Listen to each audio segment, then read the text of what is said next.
Hi, I'm Femi OK and you're in the stream. Today, digital addiction. Is social media keeping you from socializing in the real world?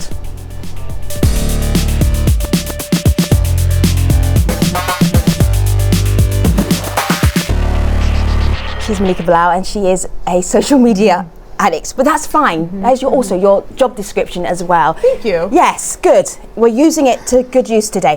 All right, so digital addiction, what is our online community saying about it? Well, they're also addicts, and there is a bit of a paradox in our community telling us that they want to digital detox, but they're tweeting it to us at the same time. Right. So for those of you who tuned in, we want you to take a little test. We're tweeting it out as we speak, and this is an internet addiction test that asks questions like, do you find that you stay online longer than you intended to? So you can take that, tweet us your answers and whether or not you were surprised by those answers. But of course, since we know you can do more than one thing at the same time, first, here's a look at some of the other stories we're following on Twitter.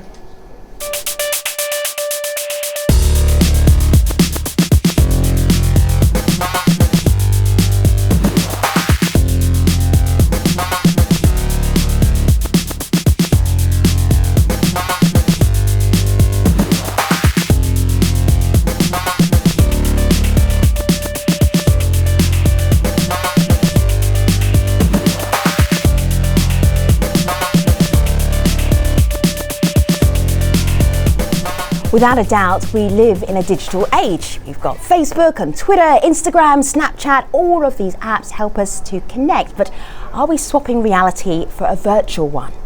We're walking this really fine line, I think, all the time with tech because it's creating, all this innovation is creating so much opportunity, but with any new innovation, there are all these complications that come after the fact, sometimes long after the fact. According to a recent survey in the UK, 16% of 18 to 25-year-olds there have symptoms of net addiction. Perhaps you've even experienced it in some form. For instance, have you ever felt your pocket vibrate only to reach for your phone and you find that no one has even called you or even messaged you? That is called phantom vibration syndrome. So what is this business of digital addiction? Does social media prevent us from socializing in the real world? Joining us via Skype to help us answer these questions, we have in Dublin Al Jazeera correspondent Phil Lavelle, and Phil faced his digital addiction head on in the Al Jazeera documentary My Digital Addiction, and that premieres on Al Jazeera this week. In New York, we have Nathan Jurgensen. He's a social media theorist. And in Ohio, Jesse Fox is Professor of Communication at Ohio State University. So welcome everybody, good to have you here in the stream. Phil. Hi. Yes. How bad is it for you, your digital addiction? Share. How bad is it, or how bad was it? Was it? Yeah, it was pretty bad. You know, it wasn't just social media. You know, I wasn't sitting there on Facebook 24 hours a day. It was more, I was addicted to a device. You know, and I know that sounds really crazy, but it was the fact that, you know, you have 30 seconds where you're waiting for the kettle to boil, or you're waiting for a bus that you can see coming towards you, but you're still waiting for it. Yeah. And do you stand there and you just think, or do you pull out a phone and you just start playing? And that is what I would do. And, you know, I still do now and again. I pull out my phone. It wouldn't have vibrated. Nobody's trying to get hold of me, but still I would get it out. I'd play with it. Right. Might check a bit of Facebook, a bit of Instagram. Was it because you wanted someone to actually talk to you? Is that a need for someone to be in touch with you? Maybe, or maybe I just have a very, very low attention threshold. Who knows? All right, Phil, I don't want to embarrass you, but I might. Have a look over here on my laptop. So I looked up Phil Lavelle. Tons of pictures of him online. Have a look here on my laptop there. I won't scroll through all of them, but various hairstyles. Very nice, Phil. Then on Twitter, of course, Phil's on Twitter. Then we've got the Al Jazeera Facebook set up specially for My Digital Addiction. Instagram, tons of great pictures. LinkedIn, got to be on LinkedIn. And then there's various blogs from the Huffington Post, all of Phil's work here at Al Jazeera, and it goes on and on and on. Do you think you're typical, or do you think you're atypical in terms of what your digital footprint's like? You know, when you say that, that makes it sound absolutely That's terrible. only some of what maybe you found. It is. Yeah. But I dread to think what else you found. But we edited. But I think that is quite typical. You know, I'm 33 years old. I have a Facebook page. Who my age doesn't, you know, will admit to that they haven't got a Facebook page. Yeah. Instagram, I would say most people my age have got that, and Twitter. You know, especially for the jobs that we do, you have to be on Twitter. It's pretty much a prerequisite. LinkedIn, you know what? I don't actually use it very often. I subscribed years ago. I tend to subscribe to these things when they first come out. I joined Twitter about 6 years ago when no one in the UK had really heard of it. And then I might go back to them. I joined LinkedIn, but to be honest with you, I find LinkedIn a bit confusing. And things like the Huffington Post, that's been a bit of PR for the show. But So Phil, I'm going to let the community talk to you as well, because we just talk about your digital addiction. We won't have a long enough show for that. Malika? Well, the thing is, people online are saying that they are also addicts, and so they're describing what happens to them in this addiction. So Realist tweeted in, when my device goes down, I feel empty, like the world is moving on and I'm left behind. Jesse, someone else tweeted, this one I'm reading to you because this talks about the symptoms of it. Belle True says, when you wake up in the middle of the night to check Twitter, that's an addiction. It's also an addiction to news, she says. But what are some of the symptoms that one can look at in their own behavior to tell they might be addicted to the internet? I think people who check... Oh, sorry. Go ahead. No, I was going to say that thing about checking your phone at all hours of the night. I sleep with my phone on silent.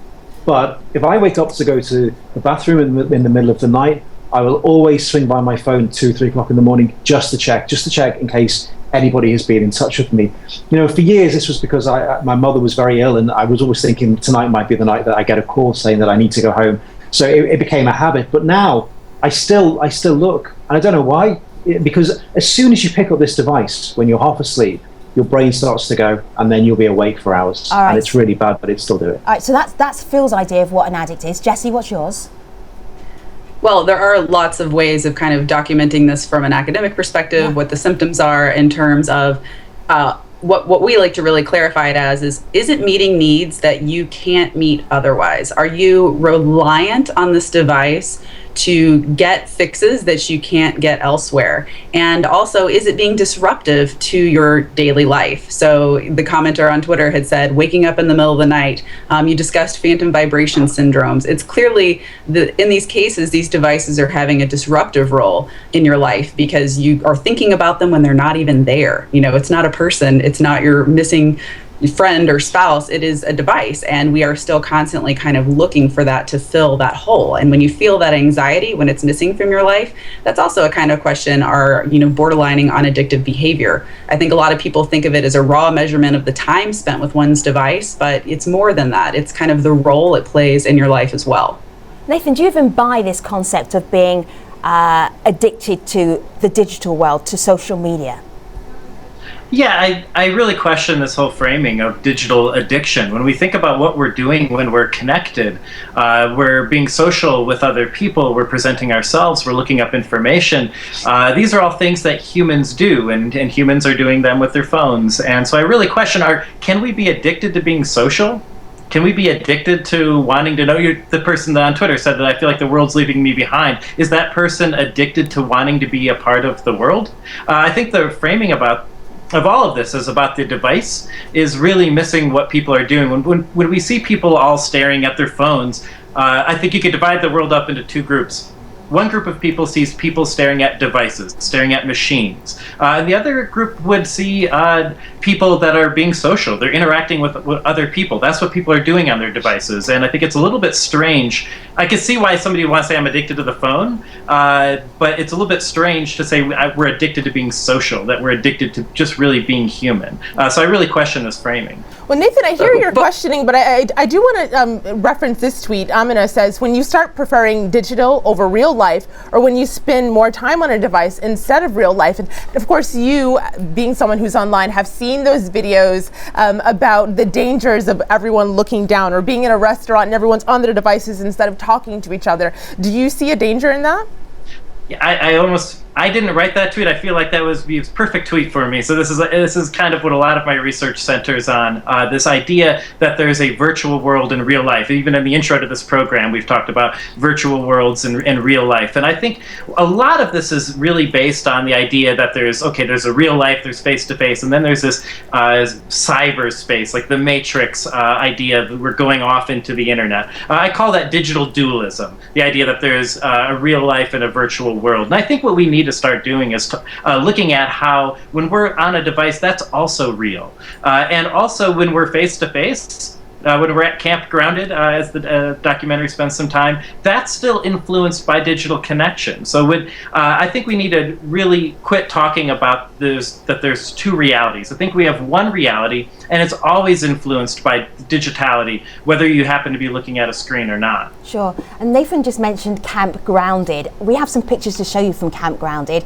Phil, you spent some time there. We spent a weekend there to do what? Yeah. To switch off and be forcibly taken away from my devices. I mean, I say forcibly, I went at my own free will, I wasn't dragged there. But once I got there, they were taken away. Yeah. My watch was taken away, my name was taken away, my identity, and it was all very much back to basics. You couldn't call yourself by your real name, the whole point being, or tell anybody your age or what you did. The point being, because when you meet somebody, first thing you say is, hey, what's your name?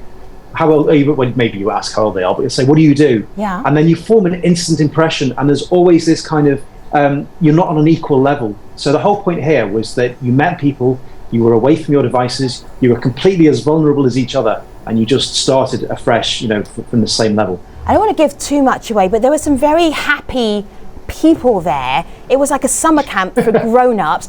I would say happy / were they having a breakdown? I mean, one guy was walking around in pink pajamas with rabbit ears on his head. It was very peculiar to watch this.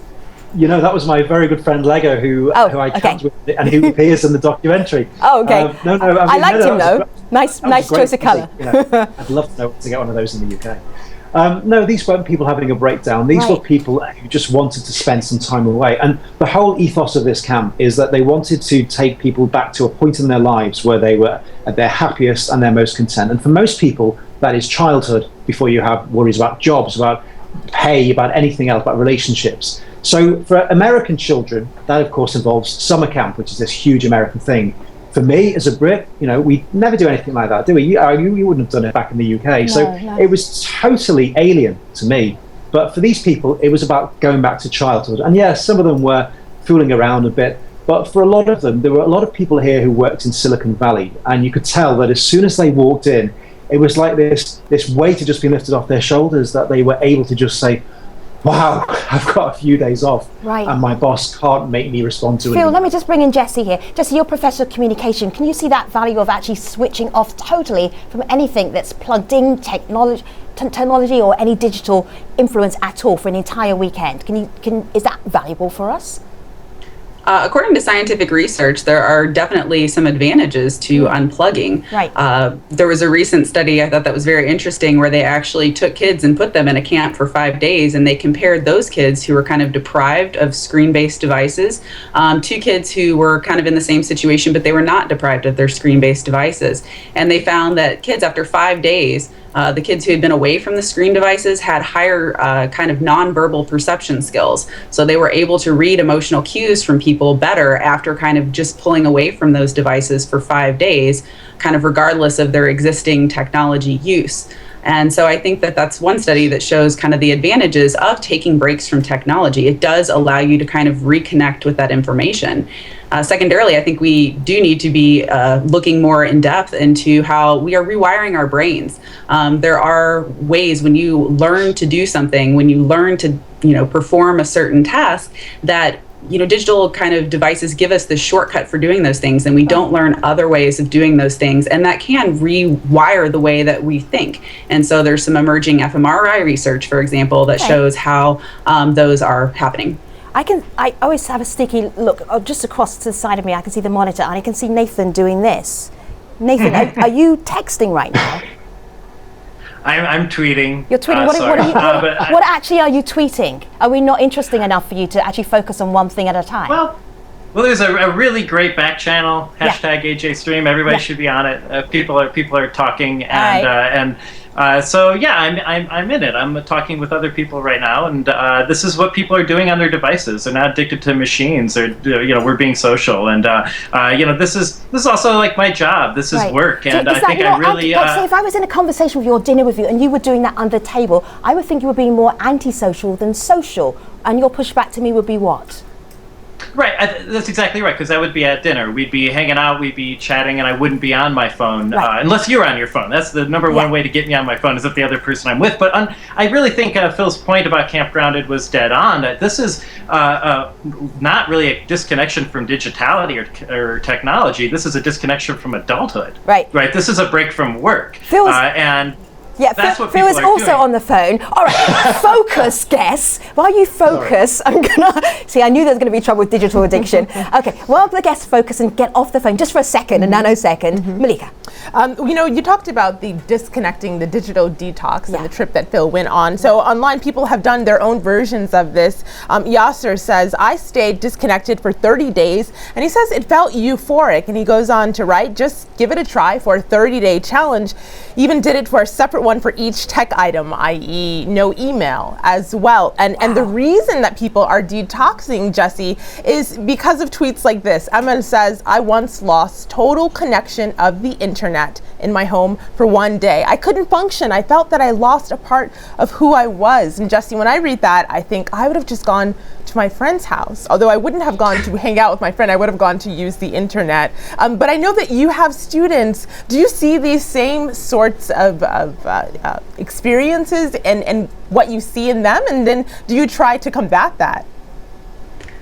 Well, there's definitely kind of that separation anxiety that happens. You have people who they leave the house and they're like, oh my gosh, I don't have my phone with me. How am I going to function for the next hour running errands if I can't have that connectivity? And before, Nathan had suggested that it's ridiculous that people would be addicted to social interaction. That's not ridiculous at all. We have people who are addicted to social interaction. We have people who are overly reliant on other people's feedback, other people's judgments, other people's interactions, and that they begin to kind of develop that fixation because they can't function or make decisions on their own or make choices because they can't do that without knowing what other people are doing first. And they're going to kind of change their behavior. And that's kind of what I agree with Nathan's point, though, that, there isn't this distinction between a virtual world and reality. I think that's nonsense. It suggests that there are these disparate things. They're not. There's flow in between those two worlds. And that's actually what the problem is. It's that we can't compartmentalize. We can't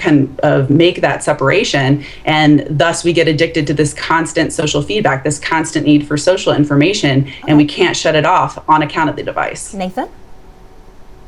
Yeah, I mean, there are certain people who certainly have an unhealthy relationship to many things, and digitality would certainly be one. But what I'm more interested in is this very normal use of the internet being considered an addiction, where people are just being social and they're out there and considering that unhealthy. And I think that's what I'm most interested in here is the pathological health framing around all of this. Detox, that digitality is a toxin, that you're somehow ill or it's dirty. And that people are either healthy or they're more, if they disconnect, they might be more healthy. And I think, and along with all of this, there's this whole genre of confessing how much you're addicted or confessing how much you disconnect. I think that's the real narcissism here, is how we love to talk about when we're disconnected. I don't use my phone on Saturday, or I don't have a Facebook account. People love patting themselves on the back for how much they remain disconnected. So I think that's really what I'm interested in, is how obsessed we are with if we're looking at the phone, how long we're looking at the phone, how bright the screen is. That there's a real obsession right now. Sure. Let me go back. Given there's that. Go ahead, Jessica. Sorry, I was just saying, given that there's this association, that we do have documented scientific evidence that shows connections between anxiety, depressive symptoms, withdrawal effects when we take devices away from people. How is that problematic to situate that within a framework? I agree that people get a little extreme with it and they are a little bit casual and flippant in the terminology that they use, but I disagree that this isn't something that, for example, merits this kind of psychiatric and psychological perspective on examining these connections and the kind of obsessive need for connection. Sure. Jesse, what do you have? Are you on Facebook? Are you on Instagram? What do you do socially on social media? I'm gonna be the person Nathan hates. I'm not on Facebook. I don't have a Facebook account. I do have a Twitter account. Okay. I don't have Instagram. I don't have LinkedIn. All right, just so we know where you're coming from. All right, just take a pause for a moment, guys. I want to go back to Camp Grounded. And Phil, I just need to do a little introduction to Levi. I'm playing a little clip of Levi and how he actually opted out of being very connected for a particular reason. But who is Levi? Explain who Levi is, and then I'll play the clip. Is the guy who runs Camp Grounded. You've got to remember that at Camp Grounded, nobody was allowed to use their real names. So I was not Phil. I called myself Lightning McQueen out of the kids' movie Cars. Right. Levi is called Fidget. That's all anybody knows him as. But he's the man that runs Camp Grounded. He started it himself, and yeah, you see the clip. And he used to run a tech company, and then things went very horribly wrong for him. Have a look at this. Yeah. I was working in Los Angeles. I was a vice president of a tech company. I was 24 years old, and building technologies that help nonprofits get the word out and raise money. So great job, fantastic environment, working 60, 80 hours a week. I had an iPhone, had a BlackBerry, had multiple laptops, slept with my phone underneath my bed, living the kind of Silicon Valley tech dream in Los Angeles. Until one day I felt really sick. So I stopped at the hospital and tested my blood and found that I was actually down to about 36% of my blood left. And they found a small laceration in my esophagus, and I'd been bleeding internally for like a week and hadn't realized it. Wow. So I was so busy, caught up on Twitter and Facebook and social media and building technologies that help change the world that I was so disconnected from my own reality. So that's the serious side there of digital addiction. Malika, where are you going to take us next? Well, you heard him talk about that tech dream, and that's definitely one extreme. And online people are saying there's so many benefits, and we're not talking about those. Right. So Abiola on Twitter says, digital is like carrying the whole world in your palm or your pocket. You can be everywhere at the same time. What a world, she says. And there's someone else, Phil, I'll read this. This is from Orainab, who says, digital reliance, not addiction, connected me with friends and family I was distanced from. Tough keeping up with them through phone calls. And Phil, of course, you are a correspondent. You travel around the world. Do you see the inherent benefits of keeping in touch with people via social media and via your devices? Totally. I mean, I've got a little boy, and he's nearly 4 years old. And I often go away, and I have to go away for a few days at a time. Occasionally I have to go away for a week or two at a time.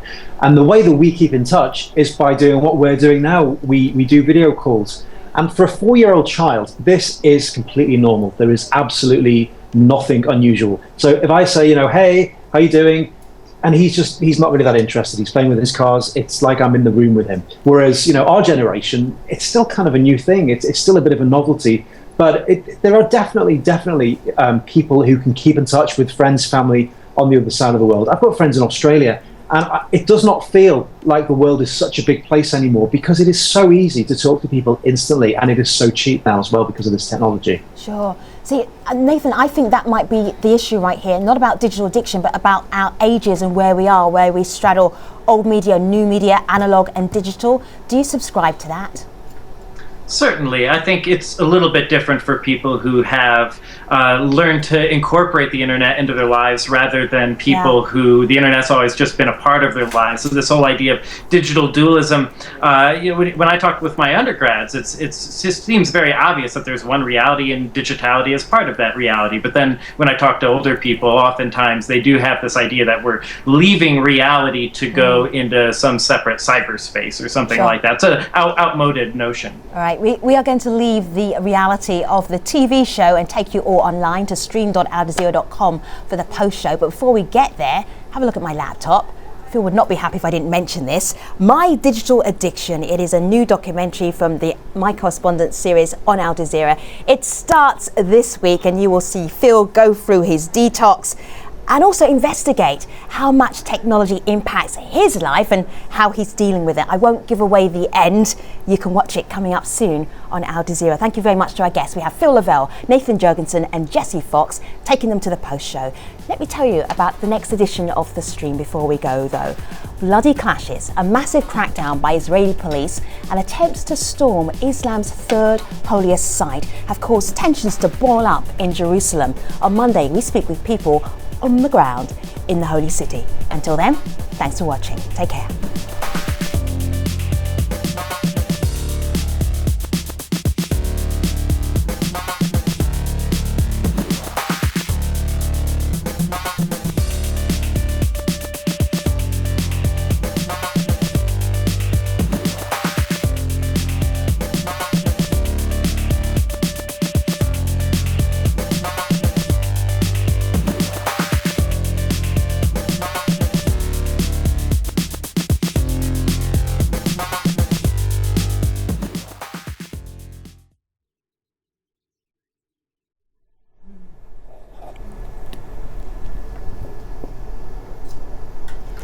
Hello again, this is the Streams Post Show. We're talking about digital addiction and if technology keeps us from experiencing the real world. Our PEG, Phil Lavelle's documentary, upcoming here on Al Jazeera all of this week, so look out for that. Phil, you describe yourself in the film as a shy person in certain circumstances. I'm having trouble seeing that, but explain to us how you can be shy and still be very outgoing and a broadcaster at the same time. I think in environments where I am in with new people and it's in a social environment, I do get very shy. You know, if I have to go to things with my other half and we have to go to work dinners, I find it so hard to interact. But when you work in TV, you know what it's like. You just have to almost get over that and just get on with it. So when you're doing broadcasting, I wouldn't say it's like acting, but maybe it is the kind of same genre where you just have to, just say to yourself, you know what, deal with it and get on with it. Because a lot of people talk about shyness online or in their digital life as being the social part of it, actually helping them. They can tweet total strangers, they can Facebook total strangers, and they can interact in a way that normally they wouldn't be able to. Is that a plus for you? I wouldn't say so for me, but I can definitely see that appeal, and this also links into what Nathan was saying just before about the two realities, because this is where you see a lot of the stuff in the news about trolling, for example. People don't feel that by abusing people on the internet that they're doing anything wrong, because it's almost like it's another reality. But for a lot of people, it does provide them with that means of communication. It does provide them with that channel, and it does give them some confidence, because they can hide behind this screen that at any time, if they really want to, they can just turn it off or close the lid of the laptop. You know, Phil, I think it's interesting when I heard you say in the documentary that you were shy, I related right away. I could even see it in your body language, speaking as a shy person who loves her devices as a crutch sometimes. And so there's also someone online that agrees with me. This is JP, and he writes, I always preach the ability of one to function without a smartphone, although I don't look forward to functioning without one. And Jesse, I'll direct this one to you, because on the one hand, some people are saying this is a good thing. This is in those awkward moments where you have nothing to say, you can look down at your phone, but I would reckon that you don't think that's such a great thing. Well, we actually have kind of evidence in both directions. So we do know that social technologies are great for people with high levels of social anxiety. You have that opportunity to kind of disclose and build relationships, and that can be very helpful. But on the flip side, we also have to question whether there's kind of a spiraling effect. So if, again, this is where that problem of dependence might come in. If I depend on or rely or can only use these channels to connect with people, that's not going to help me when I don't have that device around to make social connections. So while that can be good to kind of open a door and build relationships, people who have those kinds of anxiety issues need to be aware that you still kind of have to practice. You still have to do the things that are uncomfortable and get that kind of, use that as a practice ground to building relationships face to face as well, so that you're just as comfortable disclosing to someone via Facebook or text chat as you would be face to face, so that you can kind of foster healthy relationships both ways and kind of not be kind of restricted to one channel in order to have that happen. Nathan, I'm hearing a lot of stories and a lot of conversation piling on about how social media can be bad for us and how connecting too much can be bad for us. What's the pushback? What's the pushback story that you can share with us that shows us completely the opposite? Yeah, I think a lot of this discussion is assuming that being online and being offline are somehow like zero sum and separate, and that there's digital connection and face-to-face connection. And I think we need to look at how those interrelate all the time. And for instance, we have a whole lot of research that shows that people that connect more digitally also connect more face-to-face. People who are spending more time on social media they have more close confidants, they have larger social circles, they're more politically active, civically active, and all of these things. And so sometimes being more digitally connected can mean you're also more connected face-to-face as well. So I think we need to quit talking about this. This is the idea of the two worlds, the digital dualism. And I think we have to look at how they relate back and forth. All right. So I think too, though, that's correlational research. So that's, if I'm already popular in social offline, yes, I'm going to be, inspired to go be popular in social online. So I don't think you can really make causal attributions for SNS's kind of bolstering this experience without kind of evidence to that in terms of causality. I think the other thing that is kind of neglected in this discussion is this idea of, multitasking, which we haven't really discussed, in terms of if we're together and we're sharing a device and we're having a communication through the device, or we're all kind of co-located, whether that's physically or virtually, whatever, That's fine. However, if I am with you and having a conversation and I am on my phone with someone else, I am not giving you my full attention. I am multitasking. And what we know from brain research on the multitasker, I am stopping my conversation. I am not engaging with you. I am picking this up. And then my brain has to stop again, put on the brakes and get back to that other situation. And so we are actually not devoting our full attention to the people that we are physically present with when we're co-using. So Jesse, so you're saying that while Nathan and Phil were texting, they weren't paying full attention to the stream as we were having this conversation? Absolutely. The brain can't process things in that way. You two are in so much trouble right now. I promise. You are so... I'll see you on Twitter. Take you down on Twitter. Believe. Whoa. Yeah, we perceive that we can, and we can't. Yeah, That's they think they can. Yeah. Yep. You know that men can't can, multitask anyway. Rubbish at that. All right. There's a moment in the documentary which was really, really very special. I want to show you just a still from it. This is Phil in the field towards the end of his detox weekend.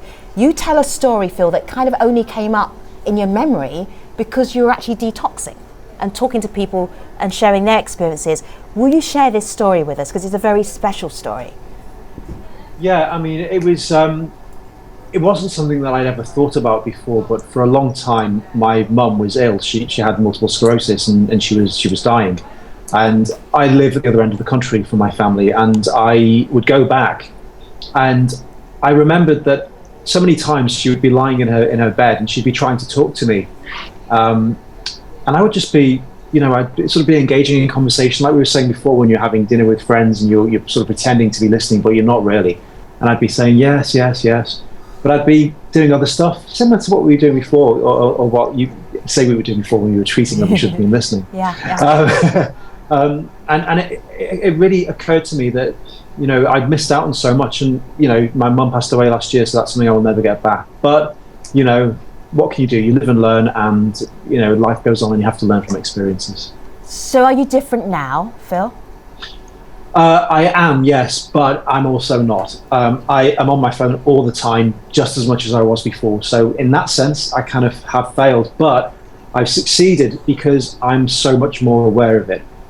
It might sound like an excuse, but I do have to be on my phone all the time. I'm a journalist. I'm always connected to the news desk or to people that I'm going to be filming with, or just so many different people. I can't not be connected, but I'm aware.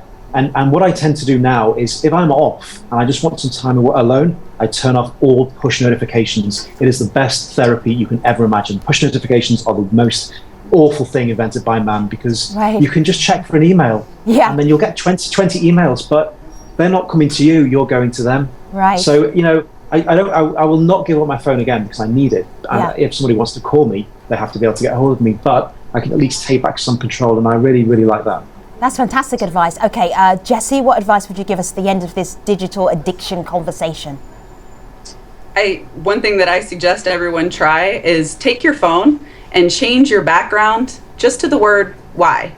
I think Phil really addressed that whole idea of awareness and mindfulness. And if you can just think about why you're going to the phone, why you're touching the phone, what are you doing when you get there, and just cueing that reminder of, do I need to be on this? Do I need to do that? It might make you kind of stop and reflect and think how I could be using this time elsewise, or, oh wait, I'm in the middle of a conversation with someone. Why am I touching my phone? Why am I trying to, go online when I'm kind of in this moment? Or why do I have to take a picture of this thing that I'm living and experiencing in this moment? Why can't I just enjoy it for what it is, instead of be preoccupied with documenting and sharing and bragging and posting? It's just one of those things, that little easy tricks that you can do to make sure you're using it healthfully and in a positive way. Do you have why on as your phone background, Jesse? I have a picture of my very adorable boyfriend. Okay, and that's instead of why? That's a whole different conversation going on right there. Well, but it does remind me that I could be doing better things with my time. Oh, ouch. All right, let me just get away from that area before I get myself into lots of hot water. Nathan, save me. I don't know whether your advice would be anything other than tweet under the desk when you're talking to the stream. Have you got any advice for us at the end of this conversation?